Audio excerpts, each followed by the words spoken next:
What I meant is, you should get to know these tribes and decide which ones you like and which you don't. She shot me. You shot me. You shot me in my face. What is it with people shooting me when my guard is down? That's twice in 2 days. I hung above the abyss for what felt like an eternity, listening to the grinding, grating, shifting stone that tortured girders as they distorted under the stress. Nestled in a forked beam, my pip-buck kept me anchored and secured. Dust had transformed my world to gray as I hung there in a great and empty space. The entire world was empty. My eye watered from the grit, not sorrow. I was so far past sorrow that I wouldn't have been able to see it with my rifle scope. I was just so much more debris at this point. Not even a pony, just meat. The collapsing floors were obscured beneath me by the dust swirling in the air. Would I be forced to see her broken in the immense slabs of collapsed concrete, impaled in the metal beams and pipes that littered the floor beneath me like shrapnel from some immense bomb? Or was she just gone completely, ground into paste in the press of rubble? I felt as though Leo's beam had shot clear through me once more, and this time I didn't know how I was going to recover. I didn't even want to recover, but I had to. Somehow. I didn't have Glory to save me this time. I told you, I'm sick of being useless all the time. I couldn't even help Blackjack against Blue Blood. He cut me without even looking back, and I just sat there as he gutted her. I nearly got her killed. I couldn't do anything. You caught me. You caught me again and again. Innocent, naive, good. The first truly good pony I'd ever known. Who never stopped being good. Who never stopped believing in her people or what they stood for. Even when Light Hooves betrayed her. Even when she was branded. Even when her own sister forced her to adapt the ridiculous pseudonym Fallen Glory. I gasped and choked out a faint sob as I hung there. My chest burned from the dust I'd inhaled. Tears turned my cheek to mud. Glory had never fallen. Never. I'd staggered between monsterdom and nobility, with all the grace of an inebriated mule. She'd been my constant. And when I was parted from her, I only wandered, looking for death. When we reunited, I had drive, purpose, meaning. I had hope. Don't do that. Don't tear yourself down like that, even if you're joking. I'm glad I was finally able to do that with you. I don't want to do it with any pony else. She'd given me her heart and her trust.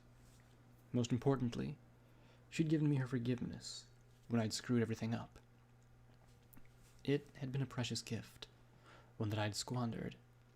I should have told her about the disease.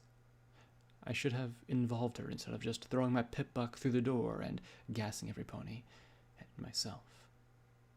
I should have told her how I hurt, what I was thinking of doing. She'd loved me completely. I'd shut her out. I'm not a smart pony. Hey, you still alive? Came a thin shout from above. Slowly, I turned my head, looking up at the tan and brown buck. My face was a glass mask. The slightest expression, and I was sure it would shatter. He looked down at me from his perch on a narrow ledge. Don't worry, I'll get you down. Though from the searching, uncertain look on his face, I guessed that he was reconsidering the offer. He hadn't been worth it. If it'd bring her back, I'd toss him down to the rubble below. EC 1101 hadn't been worth it.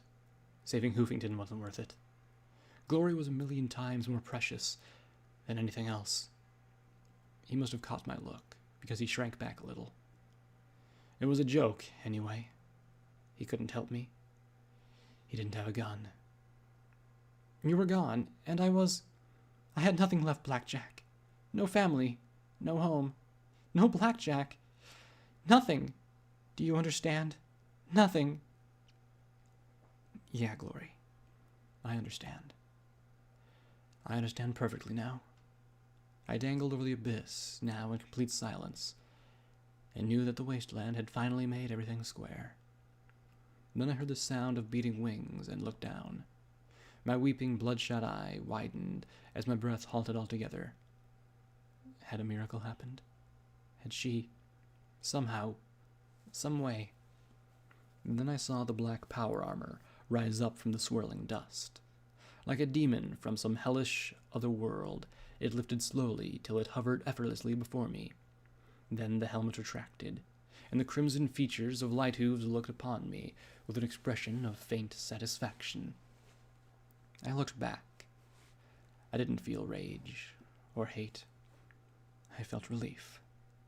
It wasn't suicide if the enemy killed me. "Hey," I said weakly, as I hung like a doll before him. "You truly are remarkable," he said softly.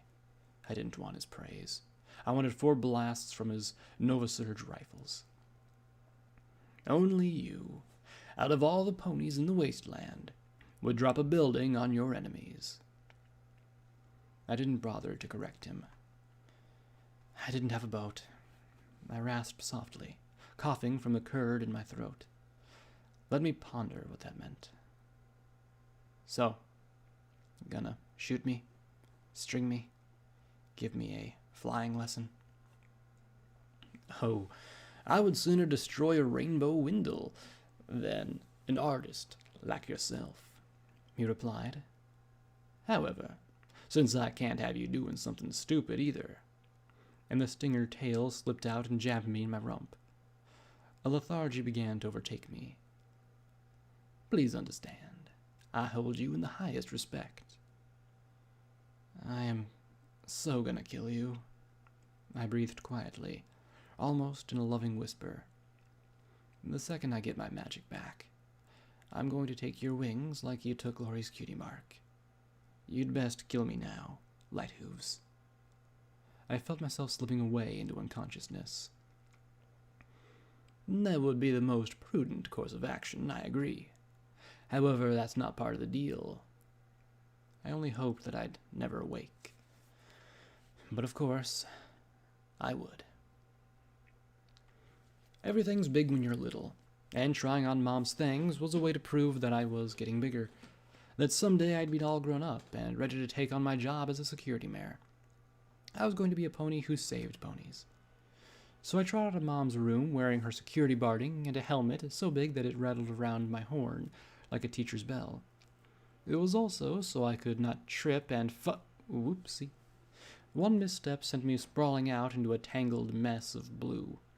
I blushed furiously as I pushed back the face mask enough to see if Mama had noticed. But Mama was crying. I had never seen Mama cry before. It wasn't a thing Mamas did. Most grown-up ponies never cried because they were grown-up, and it seemed silly for grown-ups to cry. "Mama?" She must have been crying because of what I did. I wasn't supposed to touch Mama's work things, especially not her shiny gun. "I'm sorry, Mama. I didn't mean to." She sniffed and looked at me with a small smile, even though she was still crying. Oh, Fishy, I'm sorry. No, sweetie, you didn't do anything wrong." She spread her lavender forelegs wide and pulled me into a hug. Now she was laughing and crying at the same time, but apparently I wasn't in trouble. My shame transformed into confusion as she kissed my horn and wept into my mane. "You know, Mama's friend Steam? Well, it was an accident." Oh, accidents were bad. I knew this because I caused so many of them myself. Steam was always a funny mare who brought me highly illegal and fun toys made from maintenance supplies.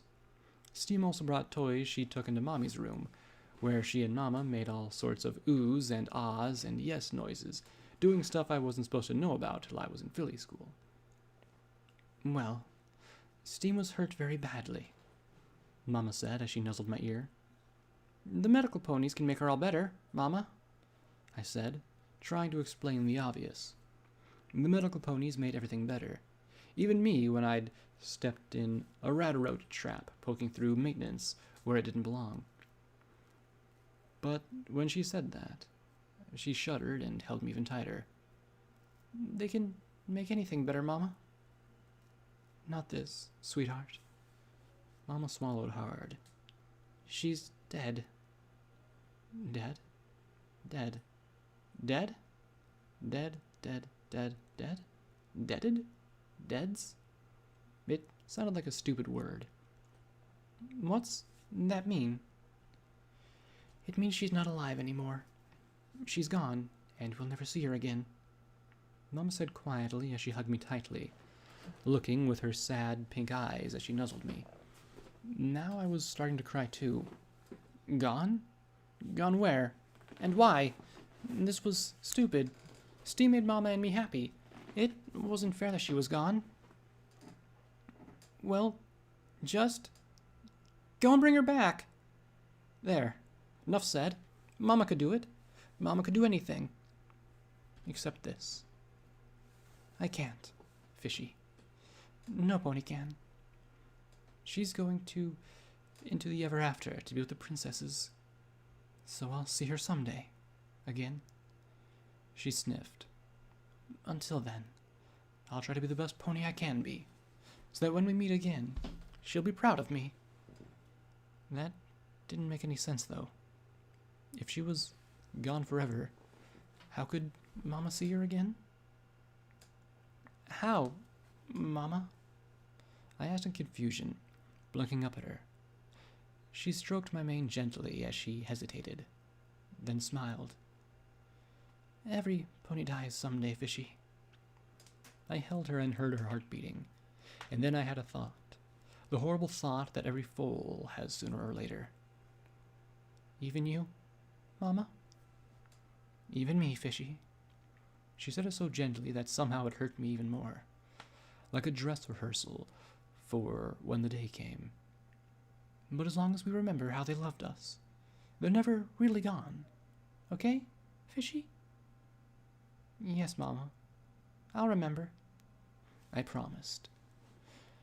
I'd forgotten a week later. Until now.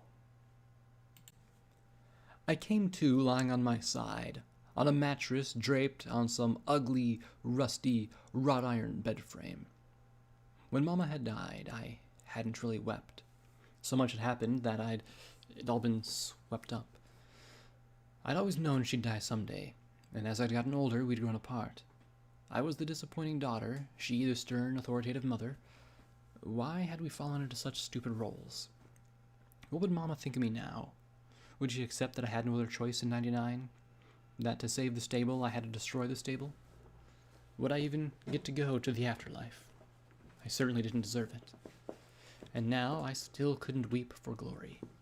What would she think of me now, lying here and wallowing in whatever ponies wallow in?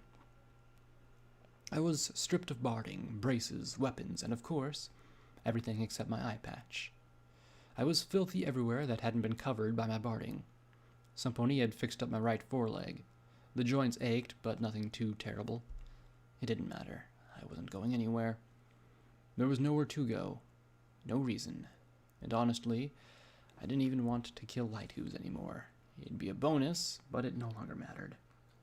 I closed my eye, feeling the bandages that had been wrapped around my injuries. Some pony had patched me up while I was out. The place they'd brought me to was another filthy room somewhere in the wasteland. It didn't matter where. No place mattered if she wasn't there. Still alive without her. I supposed Lighthooves was going to question me, maybe torture me, maybe kill me. It didn't matter. Without glory, a massive hole had been ripped clean through me. I no longer cared what they planned to do to me. I missed her so much that my brain tormented me with memory after memory of her. I could still smell her sweet, clean scent. Even in the wasteland, she smelled clean. I could feel the gentle tickle of her feathers on my legs. Her legs hooked around mine. Her nose nuzzling my mane. Wait.